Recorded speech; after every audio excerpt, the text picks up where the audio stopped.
Muito boa noite para todos vocês. Meu nome é Jason Martins. Eu gosto muito de futebol. Eu sou contador. Eu estou em fase de conclusão da minha pós-graduação em docência no ensino superior. Mas eu sou amante do futebol, claro, do Flamengo, sem dúvida. Mas eu gosto do futebol muito bem jogado.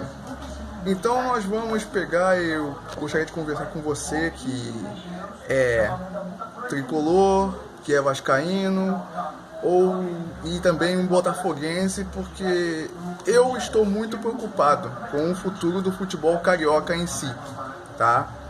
Não porque eu tenha alguma coisa a ver com o vascaíno, com o botafoguense e com o tricolor, de que eu queira ser o melhor do que vocês.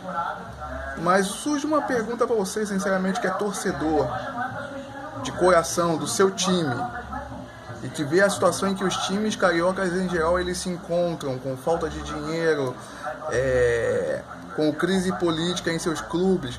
Vocês estão realmente satisfeitos com o futebol que os seus times jogaram esse ano? Vamos fazer uma retrospectiva do ano de 2019 para que a gente tenha uma conversa assim, para que você emita depois nos comentários no vídeo que eu vou postar no YouTube, uma opinião bem sincera. Você está realmente satisfeito? Primeiro, você é botafoguense. Você botafoguense, no início do ano, o seu técnico era quem? Era o Zé Ricardo.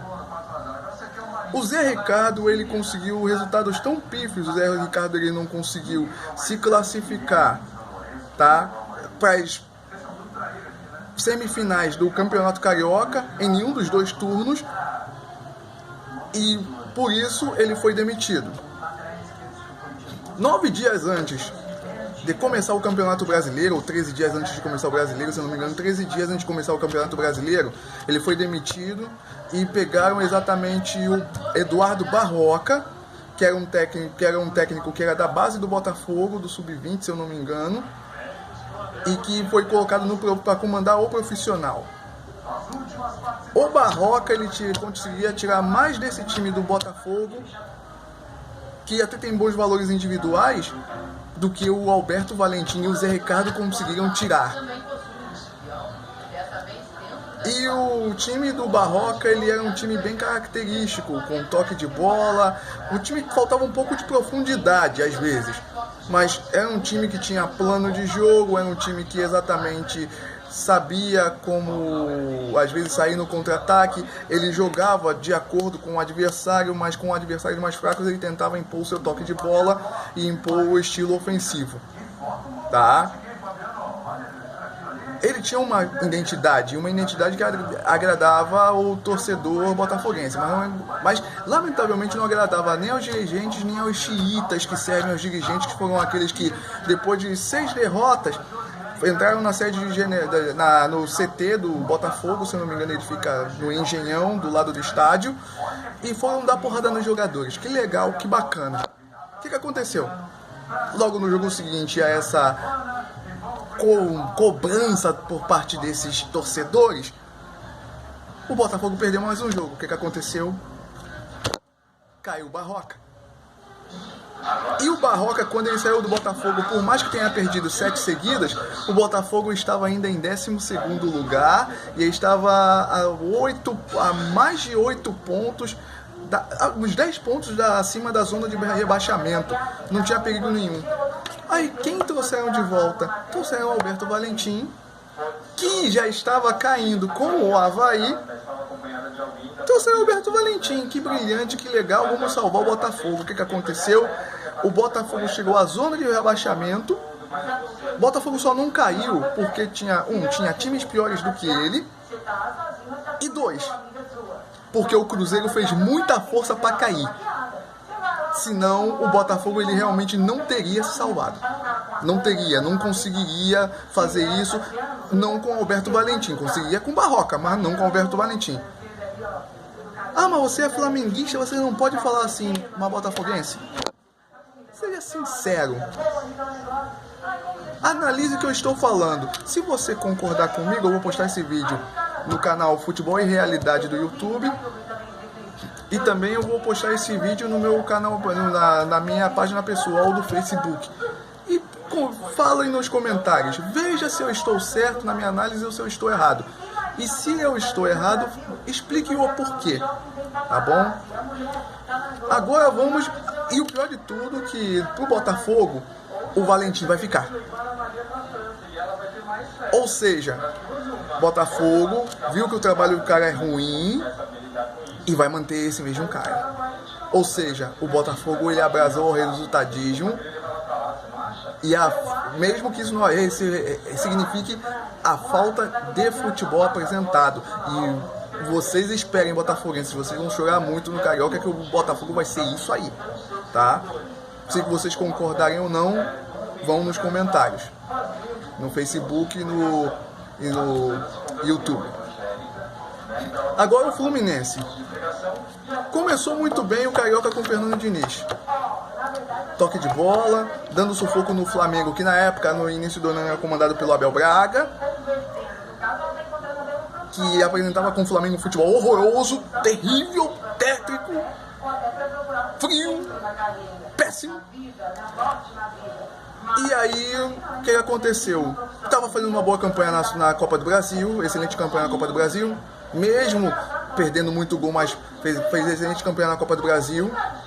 Estava fazendo uma excelente campanha na Sul-Americana, até que a diretoria chegou no Brasileiro. Estava difícil de ganhar seus jogos, só estava na zona de rebaixamento, e vai a figura chamada Celso Barros, que é um fantasma do passado do Botafogo da Unimed, do Fluminense da Unimed, e volta Celso Barros, me manda embora Fernando Diniz e traz o Oswaldo de Oliveira. Que legal, que bacana! O que aconteceu com o Flusão? Estava quase caindo para a segunda divisão. Ou seja, Celso Barros é o grande responsável pela queda de rendimento do Fluminense no Brasileiro. A culpa é do Celso Barros. E você, tricolor, sabe muito bem disso. Você pode discordar de mim porque eu sei... flamenguista... Você pode até discordar, mas você, no fundo, você vai saber que essa porra é verdade. Tá? Aí o que aconteceu? Veio o Marcão, o auxiliar de sempre lá de stand-by, equilibrou o time, fechou um pouco mais o time, mas fez uma mescla com um toque de bola do Fernando Diniz. E se eu não me engano, 3 rodadas, assim, 5 rodadas de antecedência, o Fluminense já estava livre da segunda divisão, obteve os resultados e com um futebol muito melhor do que o futebol apresentado com o Oswaldo de Oliveira. Diga-se de passagem. Então, o Fluminense deveria parar com essa palhaçada de querer nomes, querer gente mais experientezinha e dar valor ao Marcão, que tá lá, pegou uma bucha de canhão desgraçada e fez com que o Fluminense se livrasse com 5 rodadas antes do rebaixamento e ainda meteu o time na Sul-Americana. Entendeu? A Sul-Americana dava pra todo mundo. Meu irmão, o Fluminense, ele está com 3 meses de salários atrasados, ninguém recebe direito, uma infraestrutura péssima. Então tá muito bom. Ele está na Sul-Americana. Botafogo e Ceará nem isso conseguiram. Então, Fluminense, meus parabéns. Tá? Sem dinheiro nenhum, com pouco público, conseguiu resultados bons e com o Marcão. Mas só que o Fluminense, eu tenho que dar uma bronca no Fluminense, porque ele vai fazer a cagada de trazer um retranqueiro, que é o Odair Hellmann. Odair Hellmann é retranqueiro. Então, ou seja, nós vamos ver o Fluminense jogar como o Botafogo jogou esses jogos do Brasileiro com o Alberto Valentim. Vamos ver o Internacional reproduzido na figura de Odair Hellmann. Velho, o que esses caras têm na cabeça? Pra trazer o Odair Hellmann? Porra, eu deixo o Marcão. Que pariu. Simples assim. Mas não, o Odair Hellmann tem mais experiência, não sei o que, comandante internacional. Gente, o cara é retranqueiro. Vocês vão ver no Carioca os confrontos entre Fluminense e Botafogo, as coisas horrorosas que vão ser horrorosas, que serão um confronto entre esses dois times, serão jogos horrorosos. Que loucura! Agora vamos pro Vasco. Vasco que pegou, fez a campanha, vamos encher o Maracanã, vamos encher o Maracanã de gente, vamos tentar estourar o recorde de público do Flamengo, que não sei o que lá, vamos ter mais sócios e torcedores, né, do que o Flamengo, tudo melhor, vamos ser melhores que o Flamengo em alguma coisa esse ano. Vamos recapitular de novo. No início do ano, se eu não me engano, o técnico do Vasco era o Alberto Valentim, que está no Botafogo. Saiu por quê? Porque era muito retranqueiro e não conseguiu os resultados que precisava. Acabou o Carioca, vai embora. Tchau, Valentim. O que aconteceu? Aí me veio, se eu não me engano, teve um interino, eu não estou lembrado de quem é. Acho que foi o Aldir Bigode. Não sei, não estou lembrado. E pro brasileiro, depois de alguns jogos, veio quem? Vanderlei Luxemburgo. Que no dia da apresentação, o Luxemburgo falou o seguinte: não vou me apresentar hoje não, porque eu tenho que apresentar minha cachaça. Minha cachaça. Porra, eu tenho minha cachaça, caralho. É isso que o Vanderlei Luxemburgo pegou e foi fazer no dia que ele foi anunciado como técnico do Vasco. Dou entrevista para a ESPN, mas não vou me apresentar pro Vasco amanhã, porque eu tenho que pegar e inaugurar minha cachaçaria. Legal. Jogou um futebol aceitável, assim, salários atrasados, aquele negócio todo. Fez aquele alvoroço do sócio-torcedor, trouxe bastante sócio-torcedor. O que aconteceu depois? Legal, agora, quando estava com quase tudo certo do Luxemburgo ficar para ano que vem, já estão fazendo até planejamento do ano que vem, acontece um rumo dos acontecimentos lá em São Paulo. São Paulo não fecha com Palmeiras. O que acontece? Luxa se desliga do Vasco e no dia seguinte fecha com Palmeiras. Entenderam? Mas aí ficou naquela, o Luxa foi embora. Poxa, Luxa vai pro Palmeiras. Está uma briga política desgraçada lá, porque o Luxa é técnico por causa do Mustafa Contursi. Escrevam o que eu estou dizendo para vocês agora, porque tem dedo de Mustafa Contursi, que está fechado com a Leila Pereira para exatamente desidratar o Gagliotti, para que exatamente no futuro Leila Pereira esteja já fechada com Mustafa Contursi, assuma a presidência do Palmeiras nas próximas eleições. Porque a Leila Pereira já pega, ela banca a torcida organizada, que xinga o presidente, que vai no prédio do Matos, fala um monte de abobrinha pro Matos, falando que Matos vai morrer gente, não sei o que, aquela babaquice toda. Ela vai lá e simplesmente tira foto com os caras. Porra, e ela tá bancando o clube. Ou seja, do lado de quem ela tá? Ela quer fazer de tudo para assumir o poder. Parece até a isentosfera da política. Fechou com o Bolsonaro, depois largou o Bolsonaro de lado, tá se aliando à esquerda para derrubar Bolsonaro, desidratar e acabar com o Bolsonaro. Só isso que eles querem fazer. A isentosfera é tipo Leila Pereira. Mas isso é um outro papo para continuar o Vasco. Aí o que acontece? O nosso querido Vasco da Gama, vamos todos cantar de coração: Abelão é do Vascão. O novo técnico do Vasco é Abel Braga, sendo que ele fez um trabalho muito ruim no Flamengo, ele foi cuspido pela torcida, saiu, passou um tempo, foi pro Cruzeiro. O que aconteceu com o Cruzeiro? A 3 rodadas do fim mandou o Abel embora, porque sabia que não ia dar certo. e não deu certo, o Cruzeiro caiu para a segunda divisão. Será que é com o Abel Braga que o Vasco realmente vai querer voltar vai conseguir voltar aos seus dias de glória?